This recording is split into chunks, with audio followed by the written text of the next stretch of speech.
July 31న theatre మరియు ఓటీటీలో release అయ్యే movies. Theatre movies 418 July 31 release.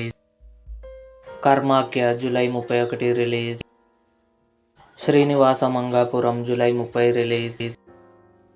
Newton's third law July 31 release. Sigma July 31న release కావాల్సింది postpone అయింది. OTT movies. Super girl July 28 Amazon Prime వీడియోలో release. Azadi 501 July 29 ఆహాలో release. Love O love July 31 Amazon Prime వీడియోలో release.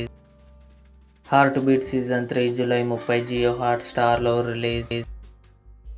Rao Bahadur July 31 నెట్ఫ్లిక్స్లో release. Balan the boy July 31 జీ5లో release. హై జవానీతో ఇష్క్ హోనా హై జూలై 31న జీ5లో రిలీజ్. గట్ట కుస్తీ 2 జూలై 31 నెట్ఫ్లిక్స్లో release. Second marriage July 30 ETV విన్లో రిలీజ్. దీవానా జూలై 31 ఆహాలో release. Objection my lord July 31 జీ5లో రిలీజ్. 100 దేవుళ్ళు జూలై 31 జీ5లో రిలీజ్ అయ్యే ఛాన్స్ ఉంది.